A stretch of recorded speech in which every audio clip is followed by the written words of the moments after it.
Bonjour à toutes et tous, bienvenue au 8e webinaire de la série Expérimenter la circularité. On va prendre quelques minutes pour laisser le temps aux personnes de rentrer. Bonjour tout le monde, bienvenue.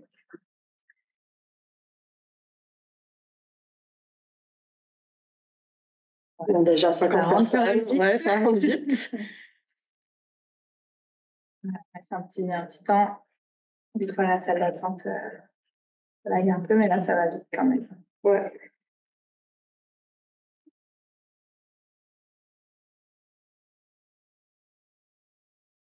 Bienvenue aux personnes qui nous rejoignent. On laisse juste une minute réglementaire pour laisser aux personnes le temps d'entrer dans la salle avant de démarrer officiellement.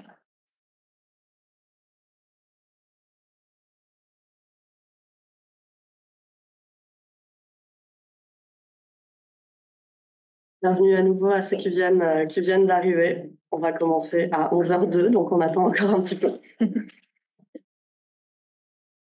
Le suspense reste complet. Mais tout le monde est prêt, rassurez-vous. Ouais.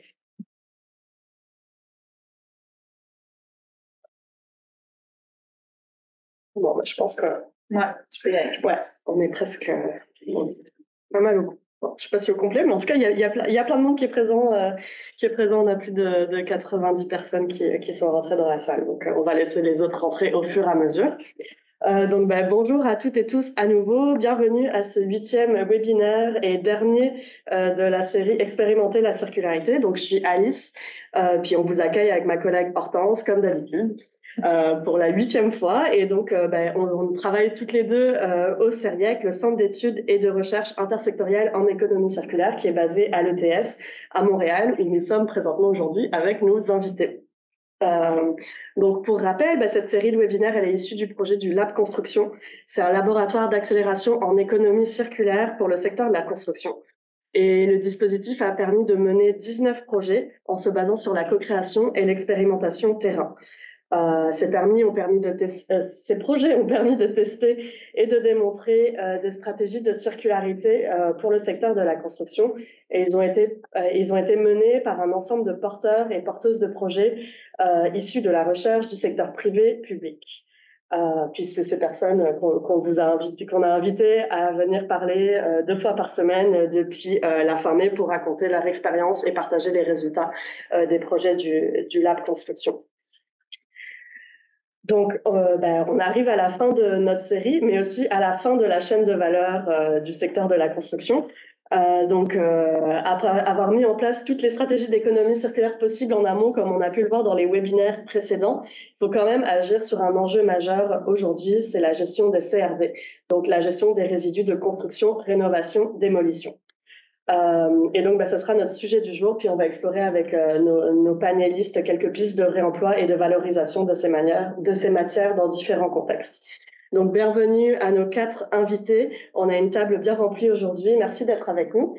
Je vais vous présenter rapidement. Donc, on a autour de la table, on a Augustin, qui est conseiller en gestion des matières résiduelles chez Hydro-Québec et qui a travaillé sur un projet de réfection d'un bâtiment administratif d'Hydro-Québec. Bonjour. Puis on a Louis, qui est président du groupe des Ourdis, qui a mis sur place un projet de tri à la source sur chantier sur le territoire de la ville de Bromont.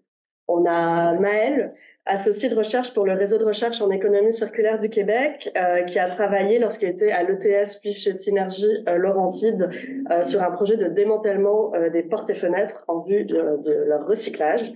Puis finalement, on a Jean-Claude, professeur au département génie de la construction de l'ETS et qui a travaillé sur un projet qui a visé à développer un nouveau matériau routier contenant des bardeaux d'asphalte post-consommation.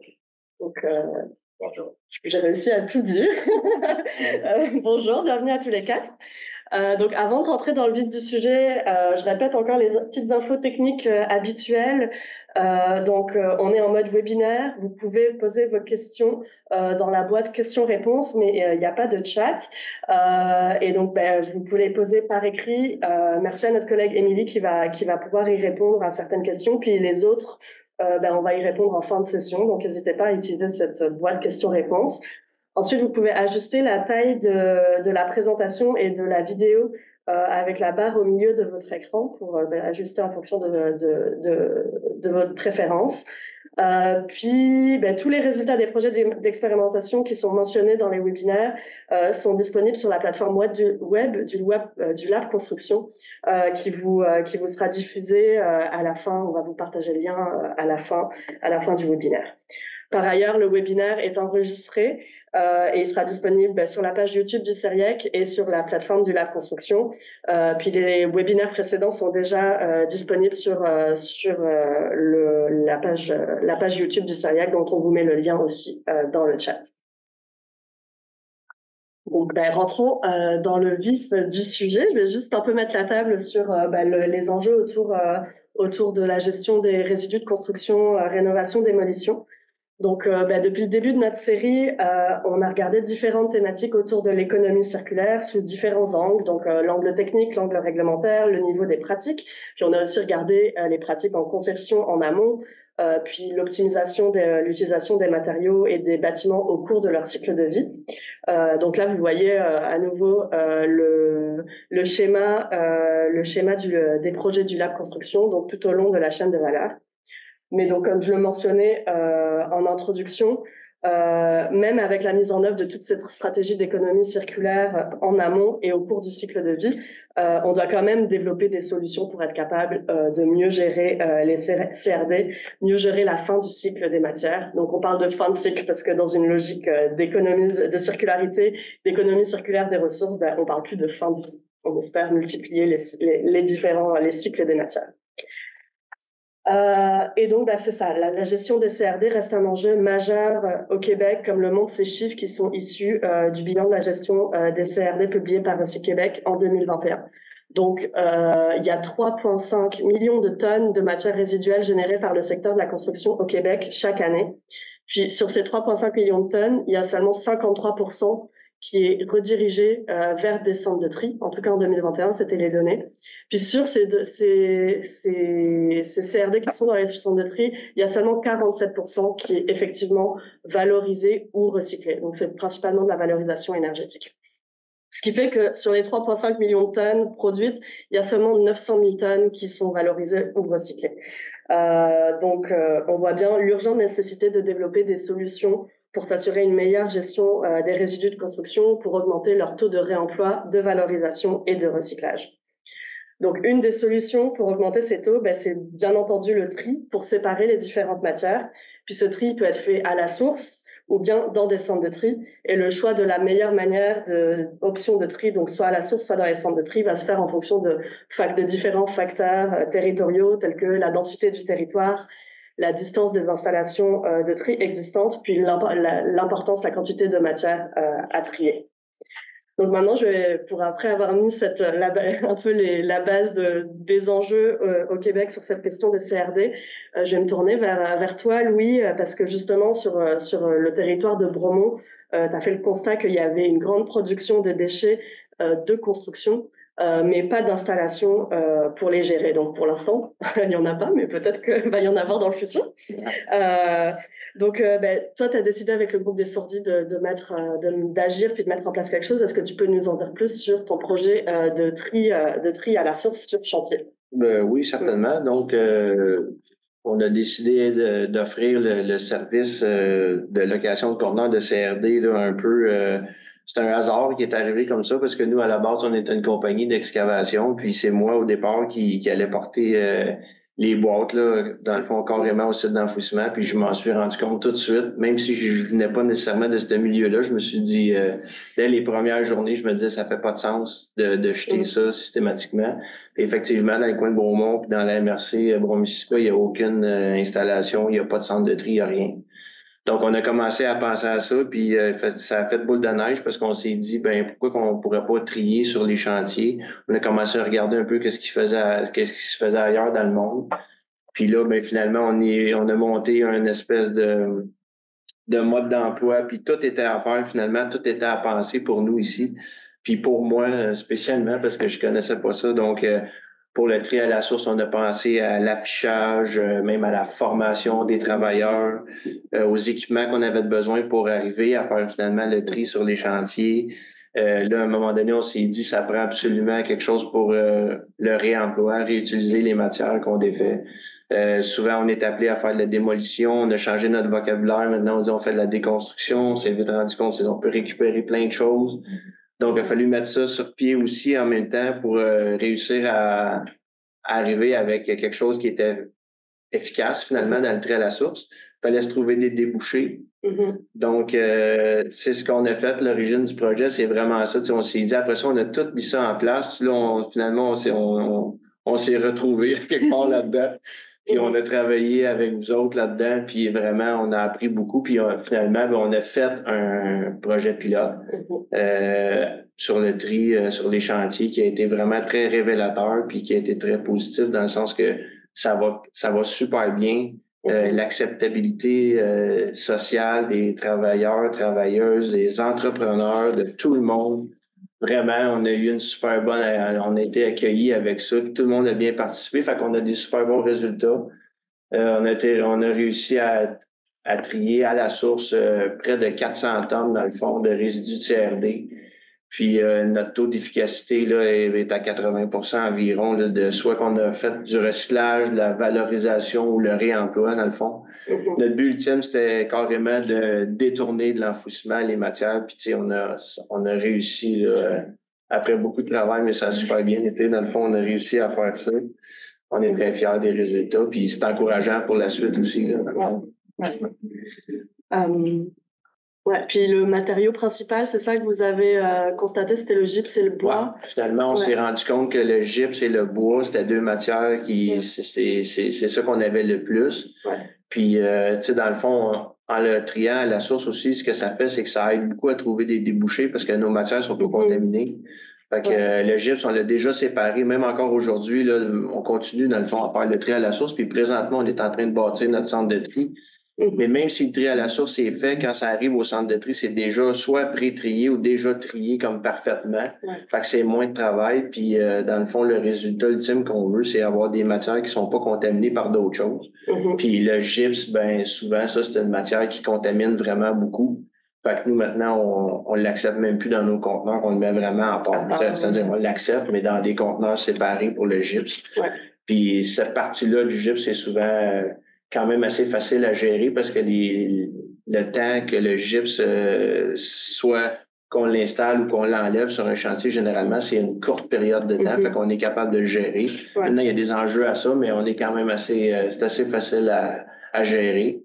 Donc, c'est ça. Puis c'est quelque chose justement que vous avez un peu vécu dans vos chantiers parce que vous avez dû, avec le conteneur que vous avez développé en différentes phases, en différents compartiments, vous avez votre guide là permet justement d'évaluer les différentes phases d'un chantier. Oui, exactement. Maintenant, on est rendu avec l'expérience qu'on a, c'est qu'on a plusieurs grosseurs de conteneurs, puis on parle beaucoup avec les contracteurs aussi pour voir les phases, puis voir les matériaux qui sont utilisés pour avoir, mettons, les bons conteneurs, puis l'affichage nécessaire sur les chantiers selon mettons, où est-ce qu'on est rendu dans la construction ou l'évolution de la construction, parce que les matières changent au fur et à mesure que le chantier avance. Donc, nous, on est capable de s'adapter avec ça là, pour essayer d'avoir notre meilleur tri à la source possible.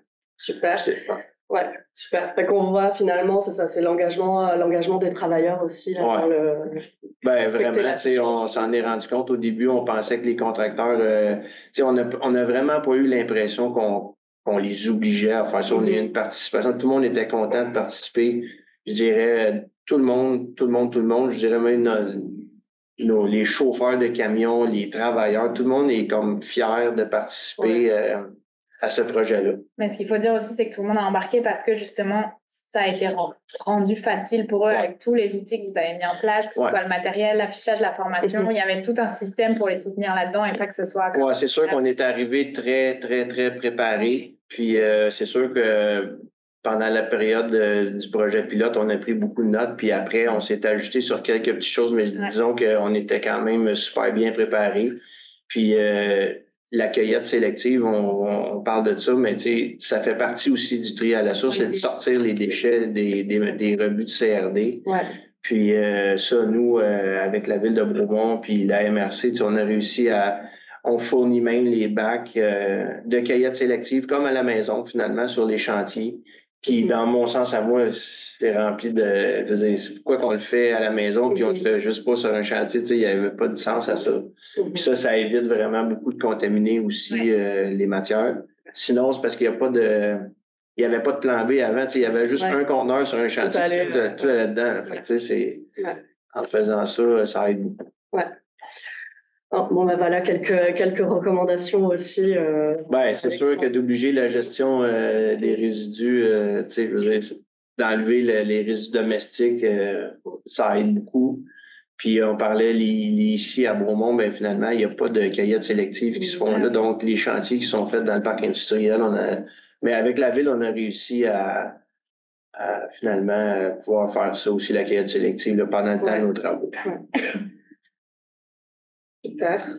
Mais merci pour cette présentation. Mais je pense que on voit bien dans votre approche là que c'est de bien identifier les flux que vous avez au cours d'un chantier, et de s'assurer qu'ils soient bien triés. C'est ça qui fait que vous. Ouais, puis tu sais, c'est un travail d'équipe, comme je dis, au fur et à mesure, tu sais, avec tous les gens impliqués là, dans la construction, c'est de travailler ensemble pour voir c'est quoi les matières qui s'en viennent, les matériaux, puis avec ça, on obtient un succès, c'est sûr. Ouais, c'est la communication aussi de ces différentes personnes entre. Augustin, je pense que c'est quelque chose que vous avez aussi constaté dans le cadre de la rénovation du siège social d'Hydro-Québec, qu'il faut bien réussir à identifier vos flux pour être capable de trouver la meilleure possibilité de valorisation ou de recyclage pour ces matériaux-là.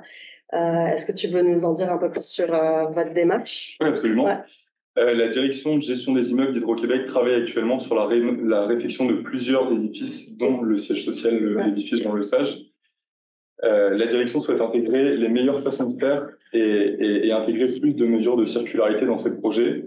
Donc, ce que j'ai remarqué, ce qui est fait, c'est que dès le départ, pour intégrer les réemplois et d'autres mesures circulaires dans les projets, on essaye de réaliser des inventaires pré-travaux qui nous permettent de déterminer un petit peu quels sont les matériaux critiques. Quand je parle de matériaux critiques, je parle des matériaux qui sont présents en grande quantité et qui sont voués à l'enfouissement.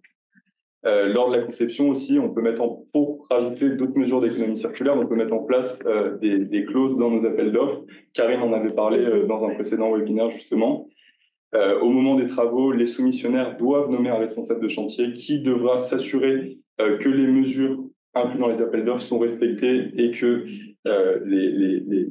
tous les projets sont effectivement réalisés. Et c'est pourquoi on a développé un outil de classement des flux de matière qui joue un rôle très important, puisque au départ, il nous permet de répertorier les inventaires de matériaux et cibler quels sont les matériaux critiques pour améliorer la performance. On nous permet aussi d'estimer le pourcentage de déviation de l'enfouissement qui peut être atteint dès la première phase et dans les phases de conception pour essayer de regarder qu'est-ce qu'on peut améliorer au fur et à mesure et qu'est-ce qu'on peut faire comme travail avec l'entrepreneur en charge de la construction pour améliorer la performance.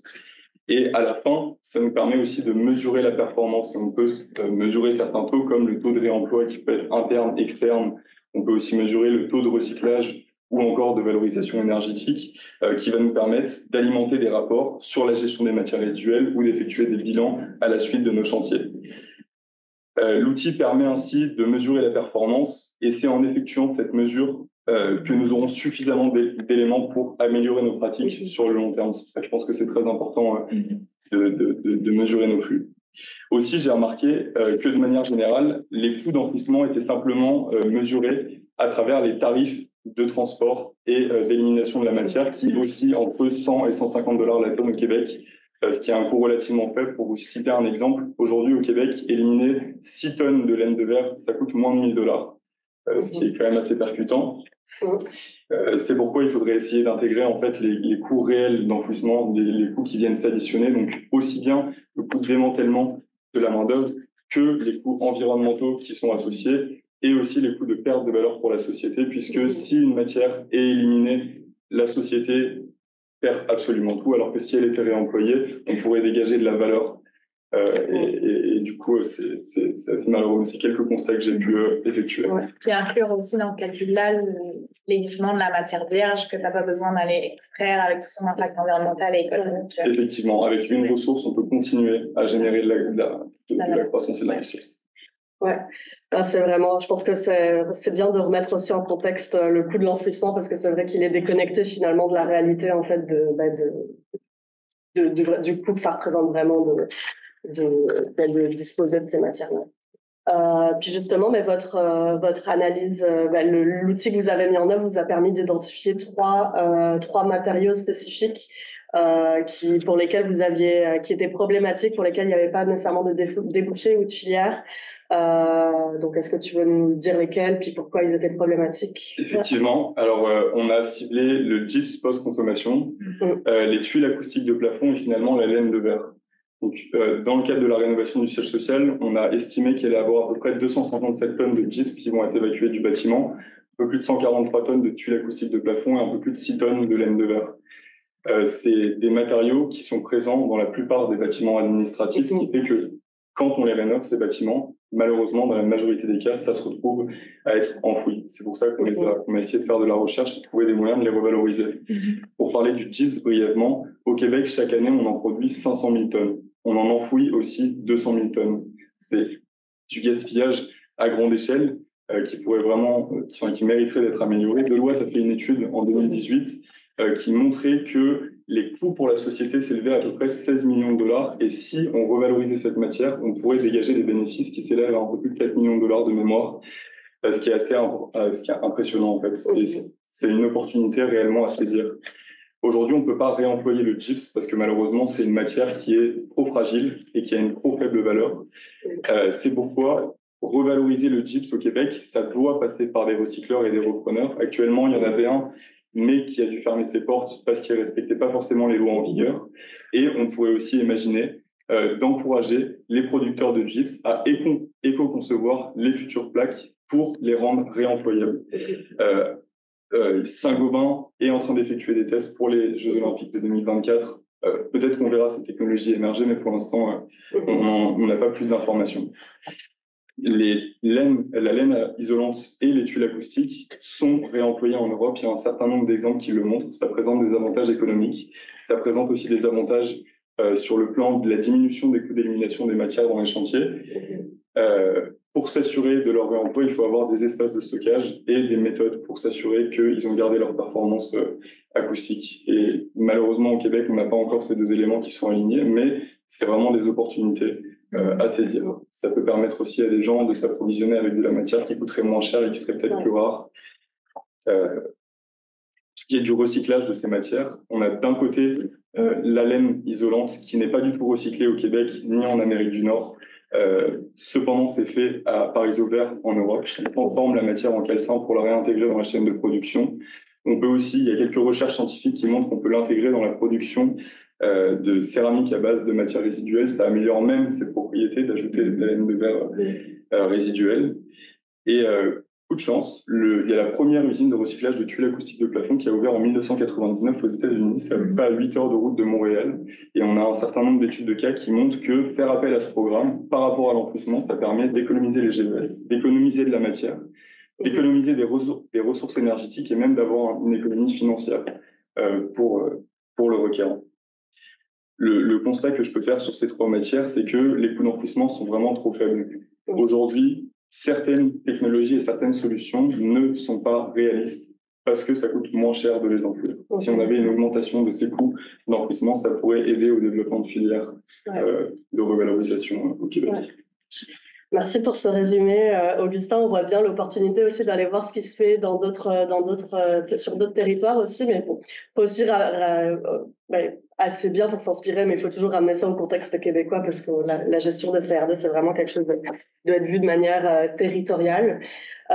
Puis le potentiel aussi de voir des choses qui existent déjà, mais qui restent encore à développer. Louis, je pense que tu as fait le même constat aussi avec les matières que vous avez triées sur les différents chantiers. C'est pas toujours facile de leur trouver un débouché. Non, mais c'est pas toujours facile, mais le fait de faire le tri sur le chantier, ça aide beaucoup. Ouais. Puis on parlait de Saint-Gobain tantôt. Nous, on travaille déjà avec eux pour le gypse, puis de leur apporter une matière qui est propre, Eux autres sont vraiment intéressés à nos matières, puis on travaille déjà avec eux pour recycler, parce que le gypse, c'est recyclable à vie. Ouais, donc, c'est vraiment, souvent, il n'est pas recyclable parce que, dans le fond, il est trop contaminé. Mais si on le met à part puis qu'on arrive avec un produit qui a déjà été trié, ben ça facilite les choses. Puis, faut pas oublier dans l'équation aussi tout ce qui est le réemploi. Dans le fond, nous, la laine, ça paraît drôle, mais à chaque fois qu'on est capable, il y en a des fois, elle est trop sale, mais quand on récupère de la belle laine, ça, nous, on n'a vraiment aucune difficulté à revendre ça au magasin de réemploi, vraiment pas, là. Donc, je comprends que ça, c'est peut-être pas nécessairement, c'est pas toutes les laines qui peuvent être réutilisées, mais quand elle est saine, puis qu'elle est triée, puis bien, vraiment, il y a beaucoup de demandes pour ça. Et là, on voit l'importance du tri pour conserver la valeur des matériaux, puis même pour une entreprise, ça fait, j'imagine, le gypse qui est pas contaminé, vous pouvez le revendre à un prix plus élevé que... Ben, effectivement, puis c'est surtout le but ultime, c'est de le détourner de l'enfouissement, là, donc fait que ça fonctionne. Puis ce que tu dis, Louis, je trouve que c'est intéressant, ça souligne vraiment et puis tu le disais tantôt avant qu'on démarre, la pertinence de combiner toujours les stratégies, donc ces réemplois et ces valorisations en même temps et pour les mêmes produits parfois, parce qu'il y a une partie du gisement qui est suffisamment bonne pour être employée, une autre pas, puis pour celle-là, il faut trouver un débouché, mais les deux se complémentent vraiment, y compris sur les mêmes matières, donc il y a quand même une sorte de stratégie globale à réfléchir. Oui, puis avec la communication qu'on a avec tous les entrepreneurs, c'est qu'à un moment donné, ça devient pour eux presque un challenge d'essayer d'en envoyer le moins possible finalement à l'enfouissement. Puis c'est pour ça que finalement, on a un succès avec ce programme-là. Mais c'est ce que tu dis aussi, là, de réfléchir la meilleure opportunité, réemploi ou valorisation, ça s'est posé aussi sur le projet portes et fenêtres. Donc c'est ça, les matériaux qui composent les portes et fenêtres sont majoritairement recyclables, puis c'est parfois difficile même si on essaie là de réemployer des portes et des fenêtres parce que les conditions, les normes ont changé, etc. Donc mais c'est vrai qu'il manque un maillon finalement pour le recyclage de ces matières-là, vu que les fenêtres sont encore assemblées. Donc vous, Maëlle, ce que vous avez regardé dans le projet, c'est comment on peut développer ce maillon-là et pour permettre d'acheminer ces matériaux dans les bonnes filières. Donc, est-ce que tu veux nous raconter un peu ce projet-là? Ouais, bien sûr. En fait, c'est un projet qui part vraiment d'un constat que tous les matériaux qui composent les portes et fenêtres sont quasiment tous recyclables, mais on les met tous à l'enfouissement parce que ça manque une étape qui est de séparer tous ces matériaux-là. Et c'est justement pour ça qu'est né ce projet, pour essayer de démanteler les portes et les fenêtres en fin de cycle, pour justement essayer d'en tirer ces matériaux, puis pouvoir les envoyer aux recycleurs adaptés. Donc c'est un projet qu'on a fait dans les Laurentides entre 2022 et 2023 avec deux partenaires principaux. À Sainte-Agathe-des-Monts, on avait l'aide d'un organisme d'insertion professionnelle et d'un écocentre en fait. Donc on avait sur place, on avait directement un site de démantèlement des portes et fenêtres. Et à Mirabel, auprès d'une entreprise privée cette fois-ci, qui réalise déjà la déconstruction sur chantier et qui réemploie une partie de ces matériaux-là dans un magasin de réemploi justement. Et donc, c'était un projet qui a duré 2 ans et on a commencé au départ par essayer de comprendre un petit peu quels sont les flux de portes et fenêtres qui transitent à travers le Québec. Le premier, donc, sont les flux d'importation. Il faut savoir qu'il y a 742 millions de portes et fenêtres, millions de dollars de portes et fenêtres qui sont importés chaque année au Québec. Alors, on a majoritairement du bois et de l'acier, mais ça représente énormément en fait en termes de volume monétaire. On a regardé aussi du côté de la fabrication. On s'est dit combien est-ce que le Québec produit lui-même sur le territoire de portes et fenêtres. Et donc pour ça, on a fait parvenir un formulaire à toute une association qui s'appelle l'Association des vitreries et fenêtreries du Québec, qui regroupe environ 200 membres. Et on s'est rendu compte qu'en fait, parmi ces 200 membres, on pouvait estimer que sur les 456 fabricants de portes et fenêtres au Québec, on fabriquait près de 7,5 millions d'unités. Donc c'est quand même quelque chose qui est énorme. Encore une fois, c'est des chiffres qui sont par an. Et donc ça nous donne une idée un peu du potentiel de matière qui transite à travers le Québec.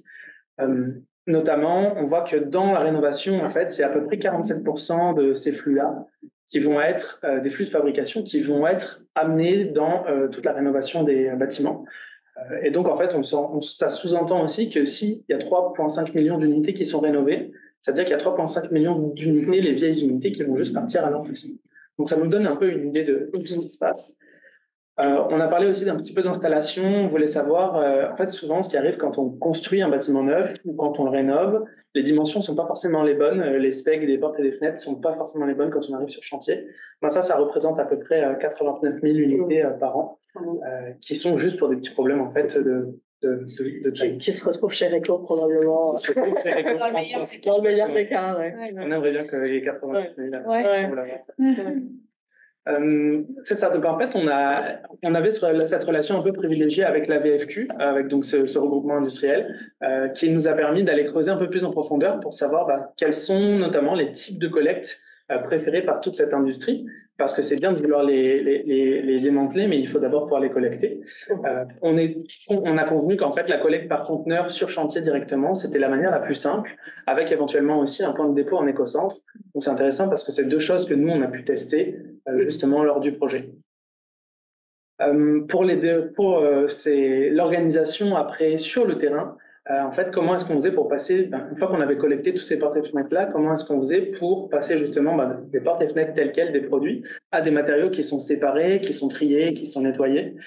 Tout ça, il a fallu tout créer. Donc ça commence au conteneur de gisement, on va devoir trier différents lots en fonction des types de fenêtres, des types de portes qu'on évalue, de la matière qui les compose. Ensuite, on va venir tout le temps enlever le verre parce que c'est une matière qui prend énormément de poids et qui est compliquée à manipuler, donc on le casse dans un premier lieu. Puis ensuite, ça nous permet d'accéder aux différents cadres, etc., pour faire tout notre démontage et isoler les différents éléments. Une fois qu'on a isolé ces différents éléments, on vient séparer les matériaux avec différents outils qui sont classiques en fait. Puis ça nous permet à la fois de trier, mais aussi de faire le nettoyage de ces matériaux pour les mettre dans différents conteneurs. Et ensuite, on pouvait les envoyer à nos différents recycleurs sur le terrain. En termes de matériaux, justement, on avait 4 types de matériaux principaux. On avait le PVC, qui en fait qui se recycle très facilement après en petites pelettes qui peuvent être réutilisées pour faire de l'extrusion, par exemple, en PVC. On a le bois, qui est utilisé pour faire du MDF, du laminé collé, mais aussi en ajout cimentaire.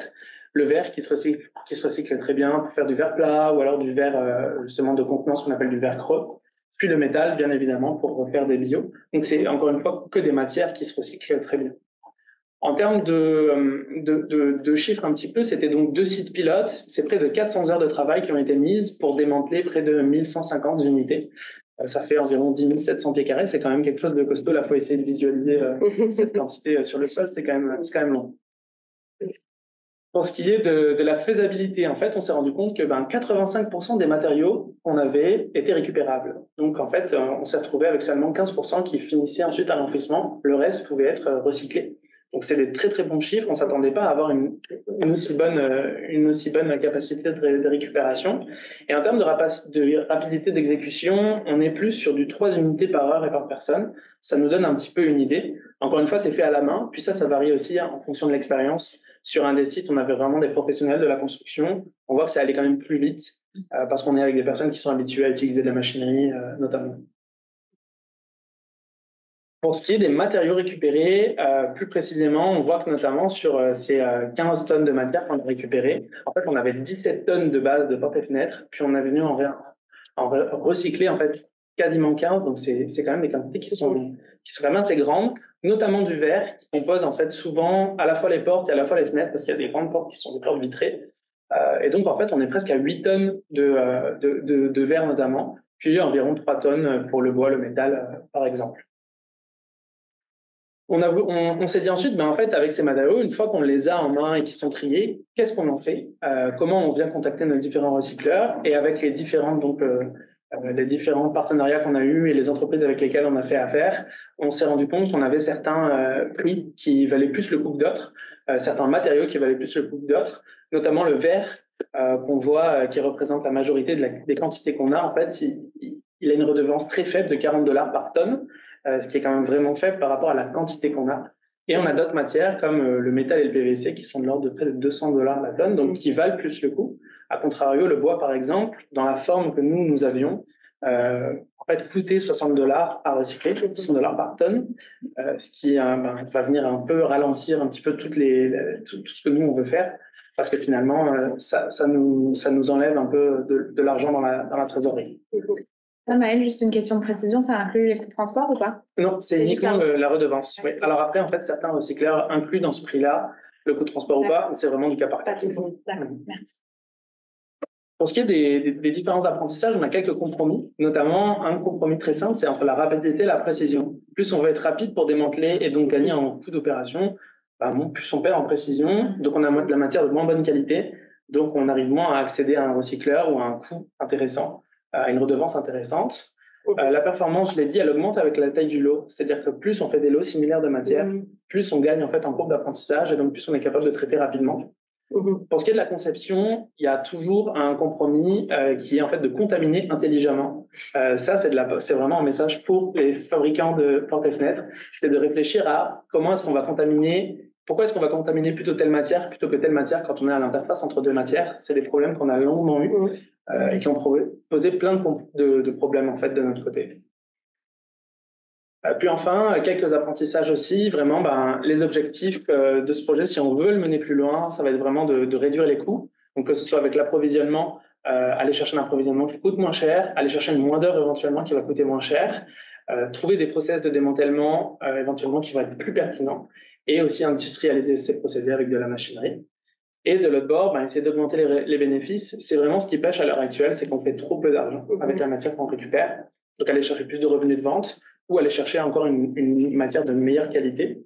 Ça, on peut aussi compter effectivement sur des soutiens comme la REP qui vont pouvoir un peu soutenir économiquement tout ça. Ouais, on voit qu'il y a quand même encore du chemin à faire pour rendre ce modèle d'affaires, cette nouvelle approche rentable, mais on voit que d'un point de vue environnemental, en tout cas, ça a vraiment des bénéfices importants d'être capable de démanteler les portes et fenêtres, de développer ces nouveaux processus parce que les taux de recyclage et de valorisation sont bien plus élevés. Exact, on est vraiment capable de le faire. La seule chose, c'est vraiment la partie économique maintenant, la rentabilité financière qui est encore à prouver et à essayer de travailler. Prochaines étapes. Faire évoluer le contexte réglementaire aussi, probablement que ça aidera. Puis plutôt, on parlait de création de filières. Toi, Jean-Claude, tu t'es attaqué, non, quand même, les bardeaux d'asphalte post-consommation qui sont un gisement très important au Québec et tu as exploré une piste pour valoriser cette matière dans un matériau routier. Donc, si tu nous parlais un peu de ce projet de création potentielle de filières. Sûrement, ça va me faire plaisir. Peut-être justement commencer, là, tu l'as mentionné, c'est un gisement important, donc quelques chiffres. En fait, au Québec, c'est à peu près 245-250 000 tonnes de bardeaux d'asphalte post-consommation qui sont produites donc annuellement.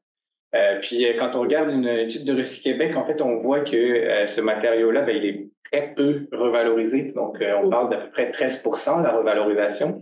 Puis c'est une valorisation qui est essentiellement énergétique, donc c'est des cimenteries qui vont l'utiliser comme un combustible alternatif. Puis ça, c'est pas écrit là dans la diapositive, mais ça va plus être possible bientôt parce que le type de bardeau qui se vend au Québec a changé depuis une quinzaine d'années. Dans l'ancien temps, c'était du bardeau donc qu'on appelle cellulose ou fibre de papier. Puis c'est cette partie-là, la cellulose, qu'on peut valoriser de manière énergétique. Mais depuis 2009, ça se vend plus. C'est du bardeau fibre de verre. Donc ça, c'est moins riche en bitume, puis il n'y a pas de valorisation énergétique qui est possible. Donc c'est urgent en fait de trouver une filière justement pour valoriser ça. Donc c'est ce qu'on a essayé de regarder dans ce projet. Puis pour rajouter un peu sur le contexte, en fait, quand on regarde donc ces chiffres, on voit que moi je travaille sur les matériaux de chaussée, puis il n'y a rien qui a été écrit au niveau des matériaux de chaussée. Pourtant le bardeau, c'est un matériau composé de bitume, comme nos enrobés bitumineux, qui sont les matériaux donc, qui composent les chaussées la plupart du temps. Puis, la réglementation fait en sorte que le ministère des Transports, il permet plutôt l'utilisation aujourd'hui déjà de ce matériau, donc avec des pourcentages qui sont définis de 3% dans les couches donc de surface, 5% en couche de balle. Par contre, ça se fait pas beaucoup parce qu'il y a un contexte aussi réglementaire qui est lourd. Les industries qui voudraient utiliser du bardeau d'asphalte doivent réévaluer leur certificat d'autorisation donc par le ministère de l'Environnement. Puis il y a aussi un contexte économique, donc ça rejoint des points qui ont déjà été abordés aujourd'hui sur la réglementation, le coût en fait à l'enfouissement. Pour le bardeau, c'est un peu ça le problème, c'est beaucoup plus en fait d'un point de vue économique plus rentable pour un centre de tri de l'envoyer à l'enfouissement que de faire autre chose avec, ce qui est un peu un problème. Donc nous, dans notre projet, on a essayé de mettre en place certaines choses pour finalement pouvoir utiliser et développer un matériau donc, qui soit adapté. Donc, notre idée au départ, c'était de travailler avec un matériau qui allait être le plus éco-responsable, si on peut dire, possible. Donc, on voulait formuler ce matériau à froid en utilisant donc des procédés basse température. Ça c'est bénéfice d'un point de vue environnemental. On a commencé à développer ce matériau donc dans nos laboratoires. Puis rapidement, on s'est aperçu que c'était pas une avenue pour la mise à l'échelle après au niveau industriel qui allait fonctionner parce que aujourd'hui l'industrie des chaussées au Québec est pas dans ce type de technologie-là. Donc on a un peu revu notre fusil d'épaule. On est revenu sur un matériau plus classique à chaud. Puis on a essayé donc de développer ce matériau-là. Puis on a eu des résultats intéressants en fait au niveau du laboratoire. Donc, on a montré certains éléments de faisabilité. On a aussi un partenaire. Donc, au départ, on travaillait avec la régie de Gaspésie, donc Nathalie Drapeau, qui est souvent apparue dans les webinaires, je suis sûr, vous en souvenez tous.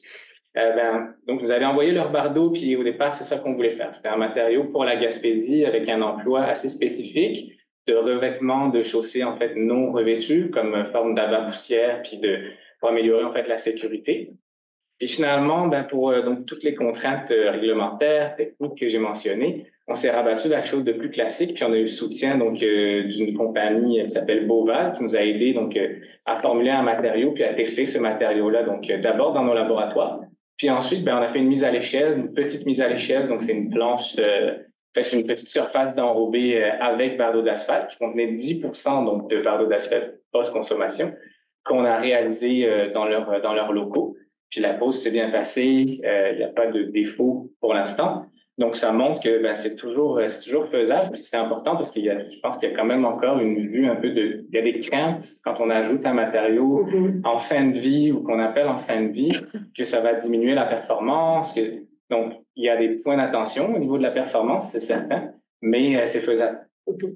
Puis, je vois là, donc la phrase qui est à l'écran. Puis moi, c'est ça qui m'a marqué donc au cours du projet. C'est qu'on a eu des difficultés, que ce soit donc au niveau de la réglementation, trouver un partenaire intéressé à le faire. Mais finalement, quand on regarde ce qui est autorisé techniquement par le ministère des Transports, donc le 3-5% que je mentionnais au départ, si on le faisait systématiquement, c'est un gros si, parce que on est très, très loin de le faire, mais si on le faisait systématiquement, sachant qu'il y a à peu près 6-7 millions de tonnes d'enrobés qui sont posées annuellement au Québec, en fait, on aurait régler complètement le problème du bardeau d'asphalte juste dans les enrobés. Donc, c'est évidemment une manière donc de développer une filière de valorisation à grande échelle, mais en plus, ça permet donc des économies au niveau environnemental, parce que c'est de l'économie donc de matières premières comme le bitume essentiellement. Puis, le bitume, c'est la partie qui coûte cher dans un enrobé bitumineux. Donc, si on utilise moins de bitume parce qu'on réutilise celui du bardeau, on a aussi donc une économie au niveau économique. Donc, quelques conclusions là, de notre projet finalement. Comme je l'ai expliqué, donc nos essais en laboratoire puis la mise à échelle industrielle qu'on a faite, ça a juste démontré un résultat qui est connu, mais qui, je pense, est important à marteler, que ça nuit pas nécessairement à la performance, que c'est possible d'avoir des matériaux qui sont aussi bons. Et la performance, donc, c'est le deuxième point qui est dans la diapositive que vous voyez. Oui, on est au courant que le bitume qui est dans le bardeau d'asphalte, c'est un bitume très différent, qui a des propriétés qui peuvent nuire, mais qui sont aussi bonnes. Donc, c'est bon pour la haute température, mauvais pour la basse température, mais ça peut se balancer. Puis, si on fait des essais de performance, on est capable de déterminer donc que le matériau va se comporter de manière attendue. Et finalement, au niveau de la réglementation, moi, j'en ai parlé un petit peu au départ. Il y a une réglementation qui semble permettre l'utilisation, mais finalement, pour la réglementation, notamment au niveau environnemental, fait en sorte qu'il n'y a pas vraiment d'utilisation aujourd'hui. Il n'y a aucune compagnie qui veut se lancer dans ces démarches-là. Et puis, un point qui apparaît pas, c'est aussi qu'il n'y a pas de demande, en fait, des donneurs d'ouvrage. Donc, que ce soit au niveau ministère, au niveau des municipalités, personne qui demande dans ses devis, mettez 5% de bardeau d'asphalte ou... Puis c'est plutôt l'inverse. Si une compagnie voulait le faire, on va dire peut-être on va avoir des petites craintes à ce niveau-là. Donc je pense que c'est important aussi de mentionner ce point-là. Merci Jean-Claude. Puis c'est quelque chose qu'on a vu aussi dans un autre webinaire, là, le pouvoir d'influence des donneurs d'ouvrage là, pour inclure plus d'économie circulaire.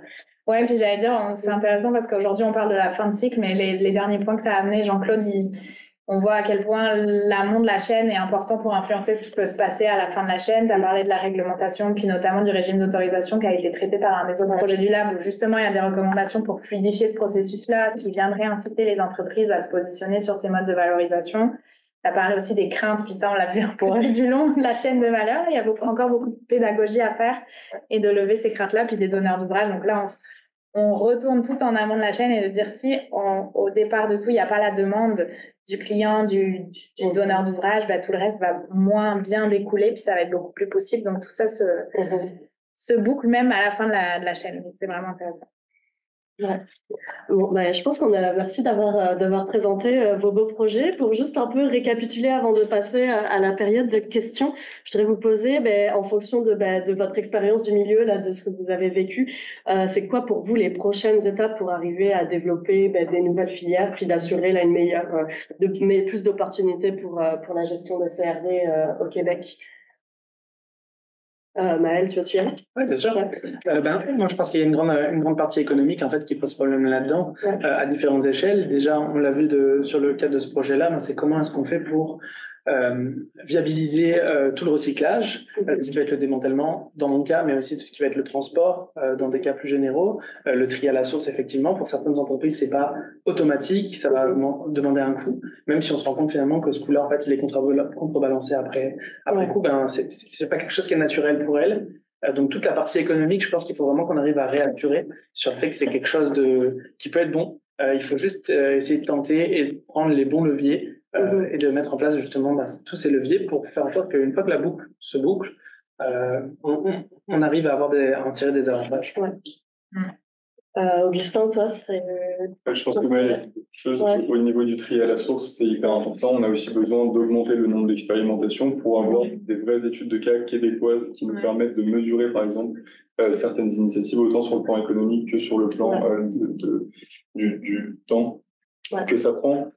Ensuite, j'ai aussi mis l'accent dessus, mais je vais le remettre une dernière fois. Je pense que l'augmentation du remplissement va nécessairement avoir un impact sur le nombre, sur la rentabilité des différentes initiatives qui pourraient se développer et sur leurs émergences, et aussi la bonne volonté des entrepreneurs en construction d'utiliser des matériaux de seconde main et aussi développer un cadre sur le plan des assurances pour pouvoir plus facilement réemployer et avoir l'accord des architectes ou des ingénieurs en charge des projets, favoriser la pratique de réemploi à plus grande échelle. Jean-Claude? Moi, je pense que c'est vraiment intéressant ce que Maëlle et Augustin ont dit, puis je vais vraiment dans le même sens que je pense que la réglementation, effectivement, c'est un point crucial. Mais je pense que ça va aussi un peu plus loin que ça. Il faut aussi sensibiliser, parce que si on met une réglementation, mais qu'on l'applique sans le vouloir, je pense qu'on va pas avancer très vite. Puis sensibiliser, c'est aussi montrer effectivement que ça peut fonctionner, que c'est pas parce que c'est de la fin de vie que c'est moins bon. Donc, parce que ça va aller avec plus d'acceptabilité si on a aussi donc ces formes de sensibilisation, que ce soit du public, mais aussi des donneurs d'ouvrages et autres. Donc, je pense que ça, c'est un point qui est important. Puis, c'est sûr qu'aujourd'hui, le coût, ça reste incontournable. Donc, le coût à l'élimination, je suis très, très d'accord avec ça.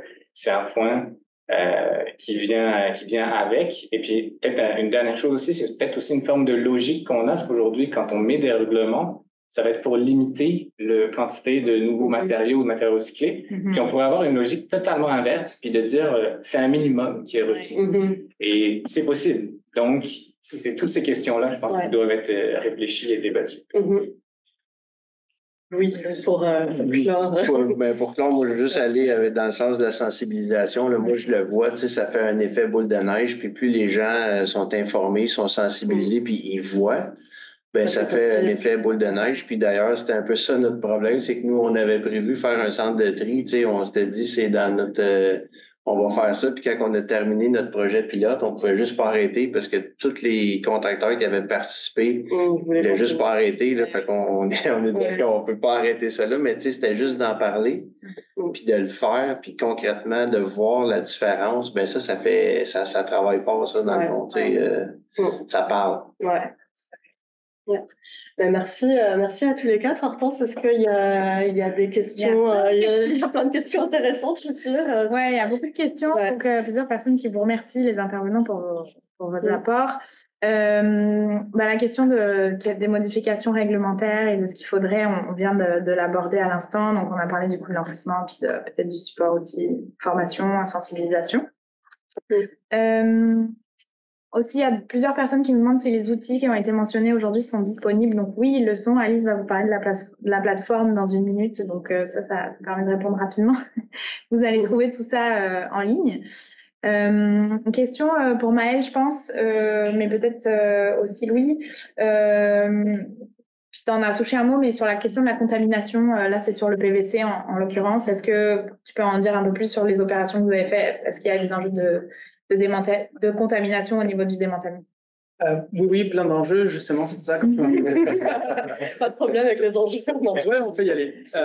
Effectivement, plein d'enjeux. C'est vrai que le PVC, c'est complexe parce que tout de suite, quand on parle de plastique, en fait, la manière dont c'est recyclé souvent à l'interne par les recycleurs, c'est qu'on va venir pocher ce plastique-là avec des lames, avec des broyeurs, et c'est des broyeurs qui sont quand même fragiles. À partir du moment où on va avoir du métal, on va avoir même du caoutchouc dedans, en fait, ça va venir abîmer ces broyeurs-là. Donc, en fait, ça va être des retards de production pour ces recycleurs, ça va être des retards de livraison, ça va être des enjeux pour remettre en état ces machines-là.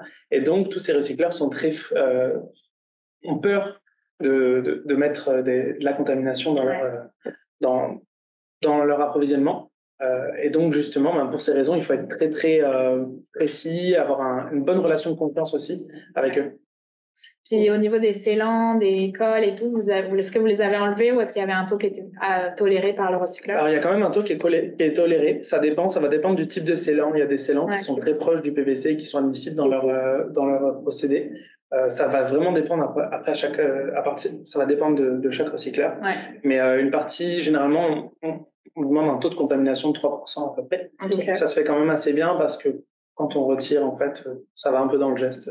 C'est pas dans les dossiers. Parfait, merci. Une autre question, puis pareil, tu l'as mentionné, mais je pense que c'est intéressant de remettre un peu de lumière là-dessus. Audrey qui demande, au lieu de revaloriser, pourquoi est-ce qu'on ne peut pas aider les fabricants à créer dès le début des matériaux réutilisables et facilement démantelables? Donc, ça faisait partie de vos recommandations en termes d'éco-conception. Mais ce qu'il faut bien comprendre aussi, c'est que oui, il faut que les produits dans leur conception évoluent, mais ça reste que dans le parc actuel, on a des tonnes et des tonnes de matériaux qui n'ont pas été éco-conçus et qu'il faut aussi gérer en fin de vie. Donc, les deux doivent vraiment coexister. Vas-y, Louis. Moi, j'ai quelque chose là-dessus parce que à force d'en parler, justement, on parlait de sensibilisation tantôt, mais moi, j'ai beaucoup d'entrepreneurs qui ont changé leur façon de travailler. Puis, exemple, les couches, la fabrication des murs, à un moment donné, ils me posaient des questions, puis ils disaient, qu'est-ce qu'on fait avec ce matériau-là? On peut rien faire. Souvent, c'est des matériaux qui sont combinés. Puis, il a dit, OK, mais si on peut rien faire, on peut-tu prendre, mettons, 2 matériaux qui sont pas collés ensemble, mais nous, on les utilise, puis finalement, la sensibilisation, ça fait ça aussi, c'est qu'il y en a qui ont changé leur méthode de travail, puis au bout de la ligne, tu sais, ça fait une différence parce que là, on récupère beaucoup plus de matière sur leur chantier qu'au début. Donc, il y a une évolution là-dedans. Puis oui, c'est sûr qu'en conception, là, il y a beaucoup de travail à faire aussi, mais comme on dit, là, il y a présentement des bâtiments qui sont déjà faits. Mais je veux dire, juste d'en parler, on peut changer des choses quand même assez...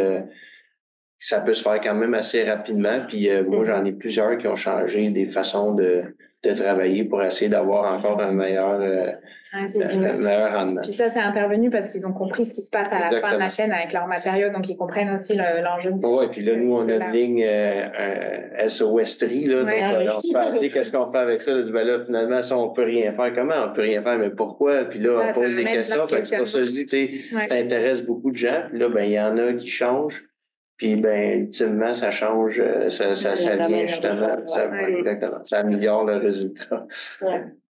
On en prend peut-être une dernière. C'était quelqu'un qui nous demandait comment ça s'est passé, justement, le changement de démolition à déconstruction, parce que ça prend en effet plus de temps. Donc, Louis, je vais te laisser amener quelque chose là-dessus, mais je voulais juste aussi dire qu'on a le webinaire, justement, dans lequel avait le projet de déconstruction en Gaspésie, où Nathalie Drapeau avait pas mal abordé ces enjeux-là. Je ne sais plus le numéro combien c'est, mais il est disponible sur la plateforme. 4, je pense. Peut-être 4. Voilà. Webinaire 4. Oui, tu disais tantôt, toi, que vous avez un peu fait on le fait. là aussi. Ça revient toujours au même, c'est que le coût d'enfouissement est vraiment trop bas. Fait que pour l'instant, on n'a pas le choix. On peut pas augmenter les coûts. Fait que ce qu'il faut qu'on fasse, c'est nous, on estime comment ça va coûter de plus pour déconstruire. Ouais. Puis à ce moment-là, c'est nous, avec notre magasin de réemploi, qu'on espère pouvoir aller rechercher ces frais-là. Puis une des façons de faire, c'est qu'on essaie de de déconstruire en panneaux sur les sites. Puis on travaille avec un organisme de réinsertion sociale là, avec des autistes particulièrement, où est-ce qu'eux autres, ils peuvent faire le conditionnement des matières comme dans un local, donc à coût moindre. Puis on est capable de s'en sortir comme ça. Mais tu sais, aujourd'hui, c'est difficile de dire à quelqu'un ça va coûter 50% plus cher si on déconstruit. Donc pour l'instant, nous, on l'assume. Et puis, on espère pouvoir se repayer avec nos reventes au réemploi. Mais disons. Il y a encore des modèles d'affaires. Oui, il y a encore des modèles d'affaires, mais je veux dire, quand même, il y a beaucoup à récupérer dans les déconstructions. Ouais.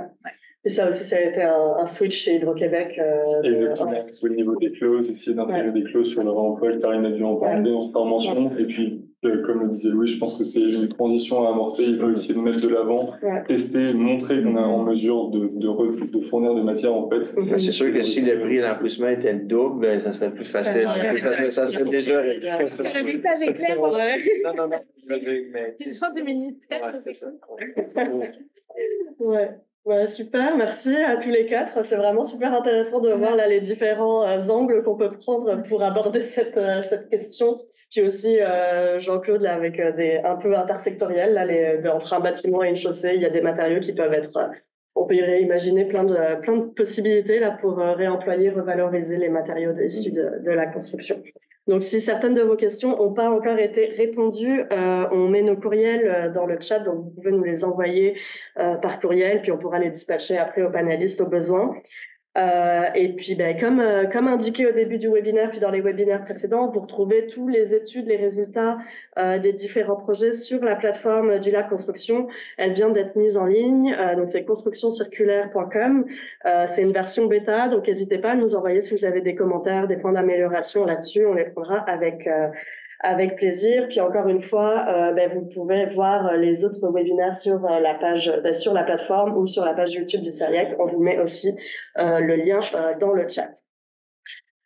Donc on arrive à la fin de cette série de webinaires avec un petit peu d'émotion quand même. On espère vraiment avec Hortense que ça vous a permis de mieux comprendre les enjeux, les opportunités, les bénéfices de la mise en œuvre de l'économie circulaire dans le secteur de la construction et que vous vous sentez davantage outillé et informé pour agir et mettre en œuvre un projet dans votre organisation. Comme on l'a démontré et discuté plusieurs fois au cours de la série, la transition vers l'économie circulaire, c'est quand même complexe, puis ça nécessite une approche systémique, mais tous les intervenants et intervenantes du secteur de la construction ont un rôle à jouer dans cette transition. Donc maintenant, je me tourne finalement vers nos invités pour le mot de la fin. Vous le savez, notre série s'appelle « Expérimenter la circularité ». Donc on a décidé de poser la même question à tous nos invités. Vous êtes les derniers à passer pour notre fil rouge. Donc en un mot, que retenez-vous de votre expérience au sein du Lab Construction? Maëlle? Je commence. Ouais. Si je disais enjeu. Je me répéterai, définitivement des enjeux parce qu'à toutes les échelles, en fait, il y a énormément d'enjeux pour essayer de se connecter, avoir une vision commune.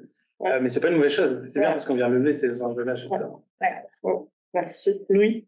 Moi, j'ai reconnu une passion de tout le monde là-dedans. Puis, je vois qu'avec la passion comme ça, il y a plein de possibilités qui peuvent être explorées. Puis, tu sais, moi, je vois ça super positif, puis je vois que l'avenir devant nous, on a la chance de changer quelque chose, fait que c'est Il a peut-être été utilisé beaucoup, mais moi, j'utiliserais le mot synergie, parce qu'on peut faire énormément de liens entre les différents projets, et on fait tous partie de cet écosystème, et on s'aide énormément mutuellement. Ok, donc c'est à mon tour. Mais moi, je veux dire, en fait, je dirais persévérance.